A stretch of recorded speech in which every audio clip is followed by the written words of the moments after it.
Hello students, मैं आपका स्वागत करता हूं आज आपके इस यूट्यूब के प्लेटफॉर्म इस केमिस्ट्री के चैनल केमिका पॉइंट में।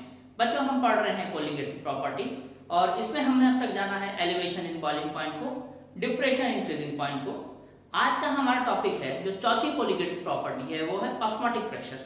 हम जानेंगे ऑस्मोटिक प्रेशर क्या होता है, ऑस्मोसिस क्या होता है, रिवर्स ऑस्मोसिस क्या होते हैं, इनके एप्लीकेशन को और ऑस्मोटिक प्रेशर के मैथमेटिकल एक्सप्रेशन को।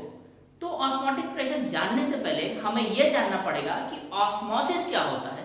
अगर हम ऑस्मोसिस को फिनोमेना को अच्छे से समझते हैं तो हमें ऑस्मोटिक प्रेशर को समझने में और रिवर्स ऑस्मोसिस को समझने में बहुत ज़्यादा परेशानी नहीं होगी। तो चलिए स्टार्ट करते हैं और सबसे पहले हम समझते हैं कि ऑस्मोसिस होती क्या है। तो ऑस्मोसिस की फिनोमेना समझाने के लिए मैं आपको एग्जाम्पल से इसको समझाता हूँ और हेड डाल लेता हूँ ऑस्मोटिक प्रेशर, और हमारा हेडिंग है ऑस्मोटिक प्रेशर, जो कि चौथी कोलिगेटिव प्रॉपर्टी है। और इसको पढ़ने से पहले हमें जानना होगा कि ऑस्मोसिस क्या होता है। जैसे मान लीजिए दो सॉल्यूशन है और हमने उसको सेपरेट कर रखा है। इसको मान लेते हैं सॉल्यूशन ए है और इसको मान लेते हैं सॉल्यूशन बी है। ये हमारा सॉल्यूशन ए है और वो सॉल्यूशन बी है। सॉल्यूशन ए हो गया और ये हमारा सॉल्यूशन बी हो गया। और हम ये मानते हैं कि सॉल्यूशन ए का कंसंट्रेशन सॉल्यूशन बी से ज्यादा है। ए का सॉल्यूशन जो है उसका कंसंट्रेशन बी से ज्यादा है। कंसंट्रेशन ऑफ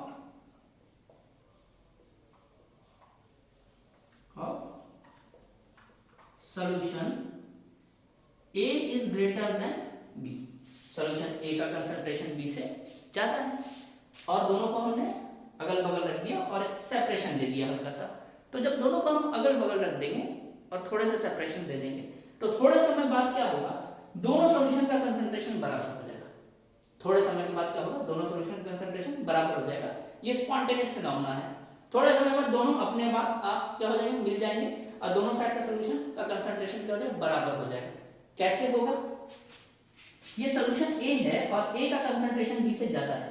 तो ए का कंसंट्रेशन ज्यादा है, इसका मतलब ये है कि ए में सॉल्यूट का अमाउंट ज्यादा है बी के कंपेयर में, और सॉल्वेंट का अमाउंट बी के कंपेयर में क्या है, कम है, लेस है।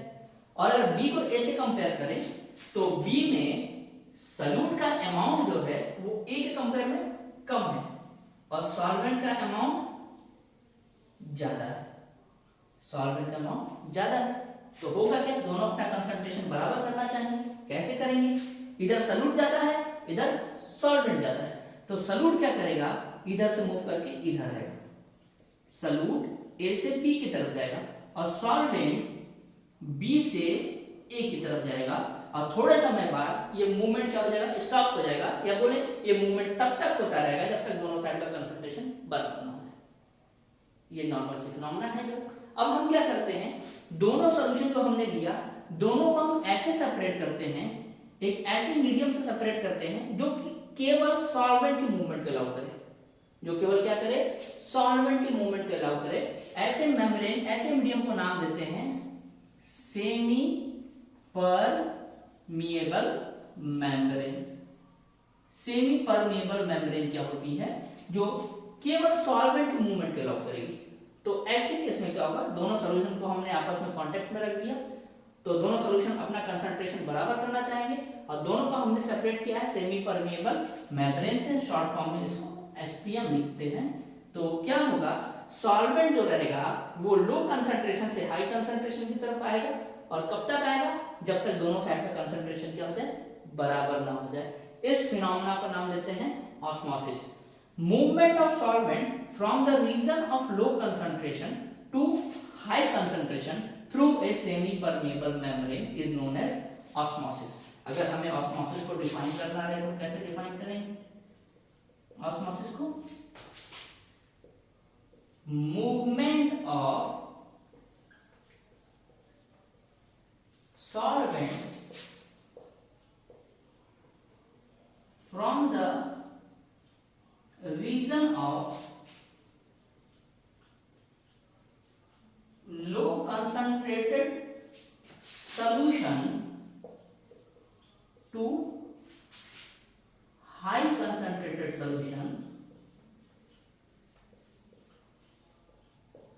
Through a semi permeable membrane is known as osmosis.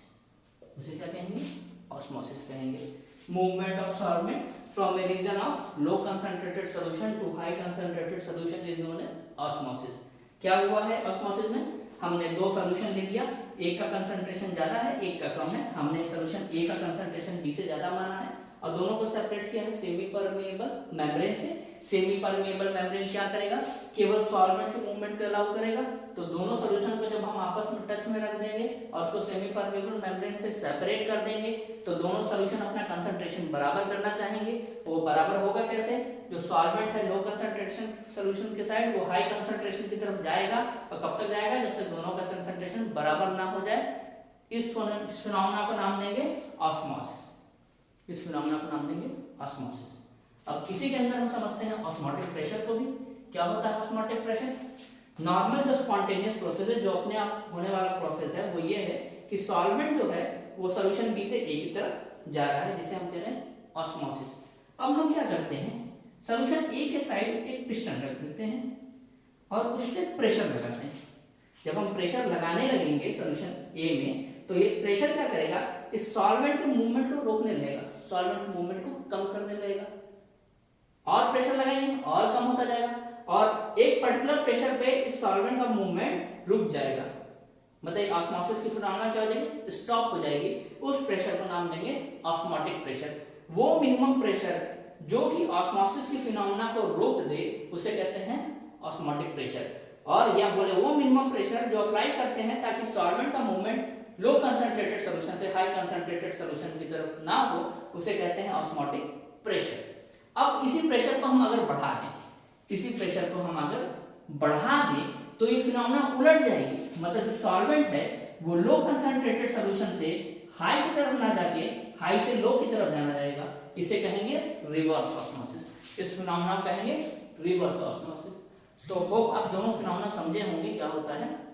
Osmosis क्या है? ऑस्मोसिस है movement of solvent from the region of low concentrated solution to high concentrated solution through a semi permeable membrane। अब इसी osmosis को रोकने के लिए जो हम प्रेशर लगा रहे हैं उसे कहते हैं ऑस्मोटिक प्रेशर। अगर प्रेशर ऑस्मोटिक प्रेशर से ज्यादा हो जा रहा है तो फिनोमेना उलट जा रहा है, उसे कह रहे हैं रिवर्स ऑस्मोसिस। तो हम दोनों तीनों को लिख देते हैं। ऑस्मोसिस में लिख दिया, ऑस्मोटिक प्रेशर क्या हो जाएगा? The minimum pressure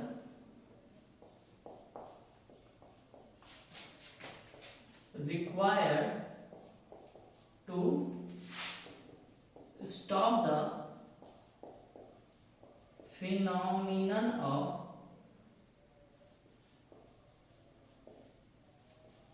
osmosis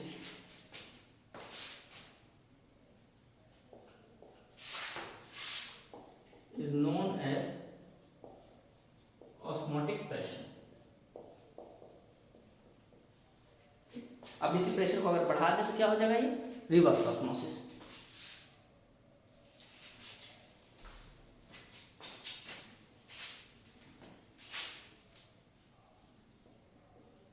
If the applied pressure is more than osmotic pressure, the phenomenon get reversed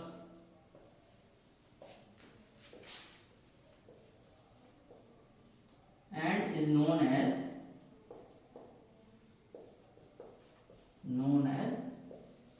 reverse osmosis। तो होप आपको ऑस्मोसिस समझ में आया होगा, ऑस्मोटिक प्रेशर समझ में आया होगा और रिवर्स ऑस्मोसिस समझ में आई होगी।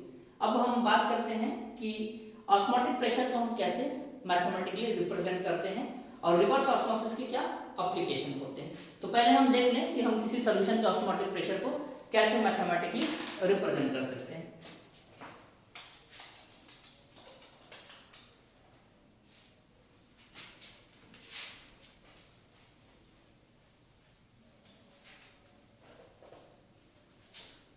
तो ऑस्मोटिक प्रेशर को हम रिप्रेजेंट करते हैं पाई से, और पाई इक्वल टू होता है CRT, जहां पे क्या है, जहां पे पाई क्या है ऑस्मोटिक प्रेशर, C क्या है कंसंट्रेशन। अब बात आएगी कौन सा कंसंट्रेशन, भाई कंसंट्रेशन किसी सॉल्यूशन के एक्सप्रेस करने के कई तरीके हैं, तो यहाँ पे जो कंसंट्रेशन हम यूज करते हैं वो है मोलैरिटी, वो है मोलैरिटी कैपिटल R आपका अपना यूनिवर्सल गैस कांस्टेंट जिसकी वैल्यू फिक्स होती है, और T क्या है टेम्परेचर, T क्या है टेम्परेचर। अब इस इक्वेशन को आगे बढ़ा के लिखे तो हम लिख सकते हैं पाई इक्वल टू C क्या है कंसंट्रेशन, मोलैरिटी ले सकते हैं number of moles upon volume in litre into R into T, हम इसको ऐसे ले सकते हैं पाई V इक्वल टू nRT, जहां पाई क्या है ऑस्मोटिक प्रेशर, V क्या है volume, N number of moles, R क्या है यूनिवर्सल गैस कांस्टेंट, T क्या है टेम्परेचर। ये इक्वेशन बिल्कुल गैसेस इक्वेशन की तरह हो गया। जैसे हम गैसेस स्टेट जब पढ़ते हैं तो वहां पढ़ते हैं ideal gas equation PV equal to nRT, same उसी तरह हो गया, लेकिन ये सॉल्यूशन के केस में है वो गैस के केस में। इस इक्वेशन को और आगे बढ़ाएं तो हम लिख सकते हैं PV equal to pi V equal to N क्या है नंबर ऑफ मोल्स, और ये क्या है weight of solute upon molecular weight of solute into R into T। तो हम ऐसे लिख सकते हैं M equal to W into R into T by pi into V, और इसकी हेल्प से हम मॉलिक्यूलर वेट को भी फाइंड कर सकते हैं। इसकी हेल्प से हम क्या कर सकते हैं मॉलिक्यूलर वेट को भी फाइंड कर सकते हैं।